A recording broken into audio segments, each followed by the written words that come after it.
Let's get it there.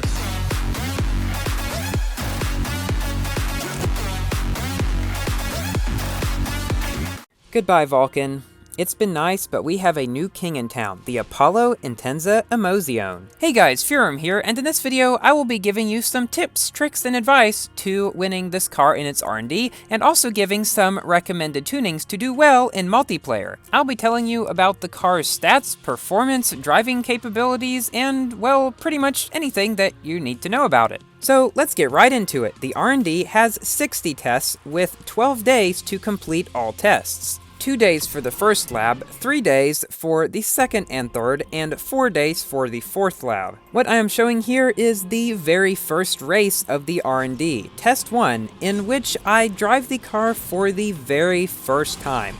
And I have to say, it felt pretty good, even though the car is rather slow at stock, being at 1400 rating. But it goes all the way up to 1815 rating, which is a stock to max pro rank increase of over 400.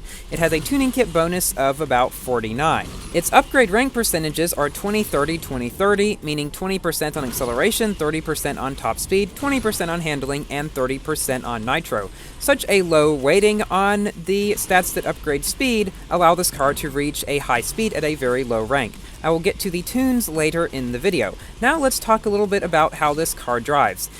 It's pretty much perfect, let's just say. It is the 5th fastest car in the game, 6th if you count the Kawasaki Ninja Supercharge, and the 2nd fastest car in Class S, only behind the DeVille 16 in its class. It is the new king of multiplayer and the new king of S-Class on all tracks, I believe. So now that you know how good the car is, you will most likely want to win it. So now I will go through some of what is needed to win the car and some ways you can make the R&D a bit easier. The first thing I'd like to go through is how to most efficiently spend your tokens in the R&D. Probably the best use of tokens is buying keys. 3 keys cost 150 tokens, so 1 key is the equivalent of 50 tokens. Paying to keep is also around 50 tokens, I believe, and that should be used when you cannot complete a main goal, but rather just go for the secondary goals and pay your 50 tokens or whatever to keep all of them, because you get all those quality checks, plus you get to pass it and get the quality check for the main goal as well. Only auto-pass a test if it is less than 50 tokens, because if it is more than 50 tokens, you'd be better off just buying keys and playing it, because 1 key is the equivalent of 50 tokens. And as I said, if you cannot complete the main goal, just go for the secondary goals and pay to keep your quality checks. Also, do not use tokens to open labs early, especially labs 2 and 3. Now, if you get done with lab 3 early, opening lab 4 early might be an okay way to go. However, I still do think it would probably be better waiting and spending tokens on keys instead. Okay, now let's move on to the cost of upgrading the car. It costs over 3.7 million credits to Max and Pro, as well as 13,000 plus tokens for some of the upgrades. Now, you'll want to utilize your free upgrades in the R&D very carefully. Shown in this chart from the Asphalt Wiki are all the prices of all the upgrades for the Apollo IE. Token upgrades for top speed and nitro are circled in red. The R&D gives 4 free upgrades throughout, so you may think, oh, I'll just use those 4 free upgrades on these 4 ones that require tokens.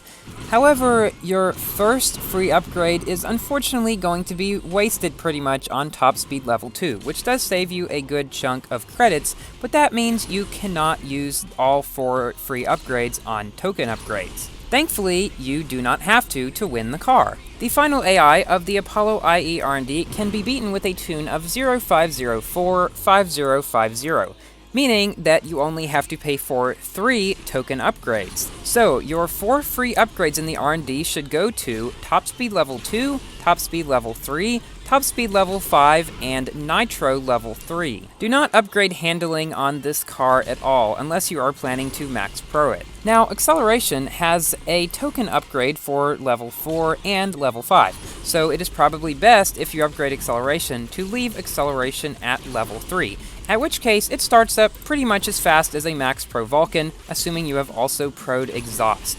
So let's get into some tunes at which the Apollo IE does very well in multiplayer, and I'll give my opinion on which ones I think are the best. The upper left tune in this chart is probably one of the lowest tunes you can beat the final AI at, and just to the right of it is the same tune with 3 on acceleration, which may help.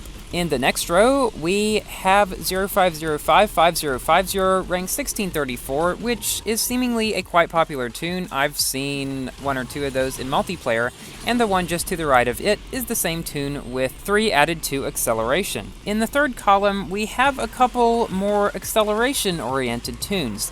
These 2 are my personal favorites, 3504-5255 ranked 1682, and 4504-5055 ranked 1685.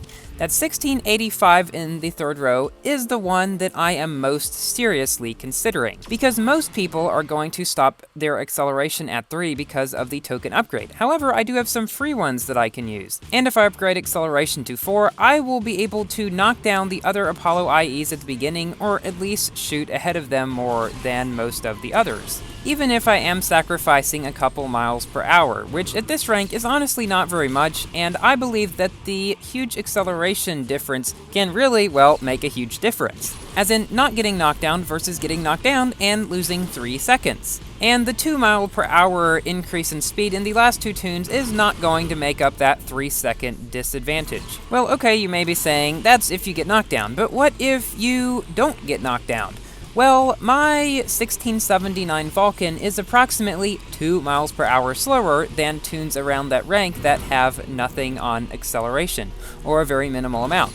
And it can beat them practically all of the time. So that's why I'm saying to you now that a tune with more acceleration, 3 or 4, is probably going to be better than a tune with 0, 1, or 2. The last 2 tunes are the most speed-oriented tunes, and they can reach nearly as fast as a Max Pro Vulcan, but don't accelerate as fast. So these 2 tunes are for people that wish to have very high top speed and don't really care much about the acceleration. The one on the left stays below rank 1680 also. Now, you may be wondering, what if I don't have enough engines to do these tunes? After all, 5050 in Pro Kits requires 24 V12 engines, and I believe the R&D only gives about a dozen V12s out. So what are you to do? Well, if you have 2,500 tokens in the bank, you can get through the R&D with a tune of 0504-3030, only using 12 V12s, and auto-pass the final AI for that 2,500 tokens. Now, granted, the car will not do exceptionally great in multiplayer at that rank, with top speed being much more efficient than Nitro, but it will allow you to win this car, get more V12s later, and then upgrade it to a tune where it will be better. If you would like to get more V12s, there is a V12 engine box out currently that I believe gives 10 engines for 750 tokens, and 1 engine in the box is guaranteed to be a V12. Now, you could get more than 1 V12 from it. You will get at least 1, though. It's better to buy this box for V12s than the professional kit box. So that just about wraps it up. Let me know in the comments if you have any other questions, and I will try to give you the best advice as I can. Please give the video a thumbs up if you enjoyed it, and if I gave some helpful advice that will hopefully make this new king of the game easier and cheaper to obtain. And I will see you in my next video. Goodbye!